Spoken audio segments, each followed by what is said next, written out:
Chapter 107. About slyness.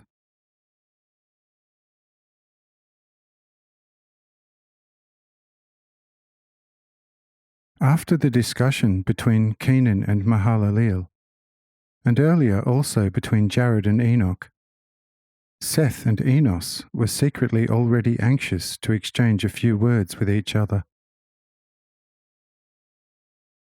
This desire awoke first in Seth, and only then released that of Enos. And it was for the following reason. Seth wanted very much to find out what Enos was thinking about Asmahel. But there was also another reason for Seth to begin to question Enos about Asmahel. And that was a kind of fear to be questioned by Enos before the time. For he thought by himself, if I change it that my son begins to ask me, whatever will I tell him then? If I ask him first, he has to answer me, and I can then, without worry, listen for a long time to the doubtlessly not meaningless conjectures by my son. Then he will surely not think of bothering me with a question, and in this most harmless and simple manner shall I be saved from giving away what I am not meant to. And so, Amen. And so Seth asked Enos, listen, my dear son Enos, if those ahead of us who are, so to speak, our guides, discuss Asmahel, why should we not do so too, since as far as I know there is no command against it? Now I would like very much to hear from you something about Asmahel. What do you think of him, and that from the very beginning when he came to us? Though his initial appearance in our midst seemed most insignificant, now the effect of every one of his words is quite extraordinary, which has surely not been missed by your tranquil spirit. Look, therefore I would like to hear your judgment concerning him. And now you may speak. Amen.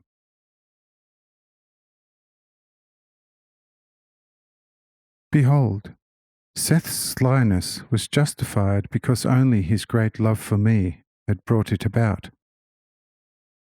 Yet slyness as such is not a good thing, because it has a dual nature and is contrary to the order of love, even if not exactly against love as such.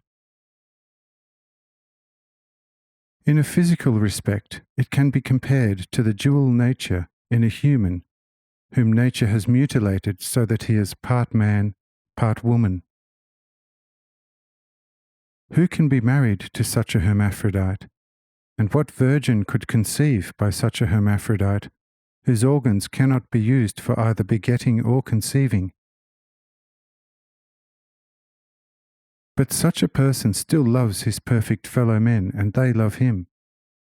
And thus he is not against love. However, he is not in the order of that love which alone brings fruit. And this is also the case with his spiritual sister slyness.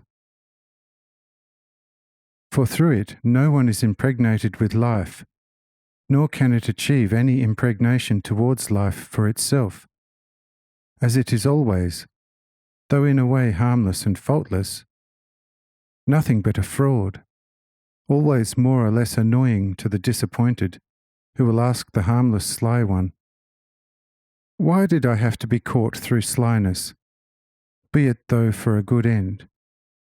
And why was my brother sly towards me to achieve something good? Is not the good already good, and does not need slyness in order to become good?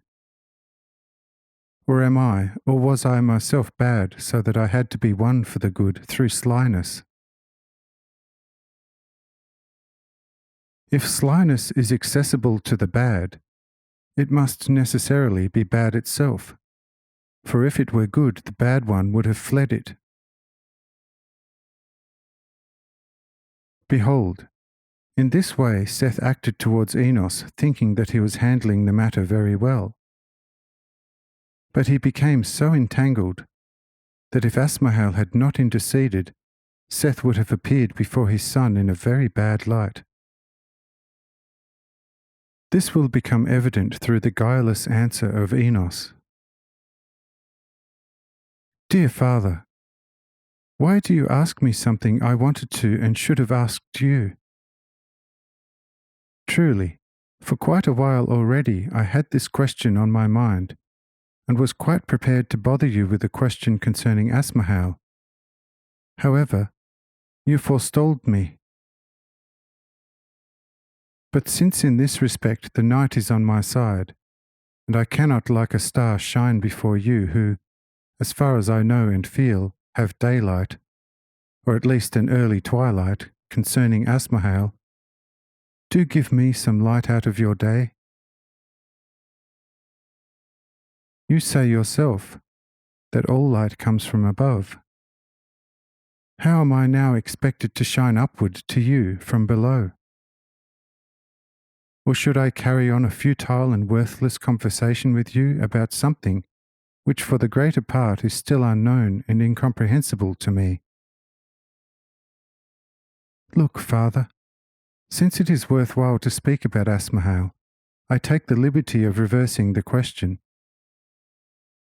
Therefore, be so good as to tell me, your son who before you is so poor and ignorant, the same you had expected to hear from me. Actually, it has always been the custom that in extraordinary things the children were instructed by their elders, and therefore I have no intention of breaking this hallowed old order, notwithstanding a little fatherly temptation, and happily expect now to hear from you, dear father, sufficient clarification in this respect, with childlike gratitude. O dear father, do not withhold it from me, and give me a safe light. Amen.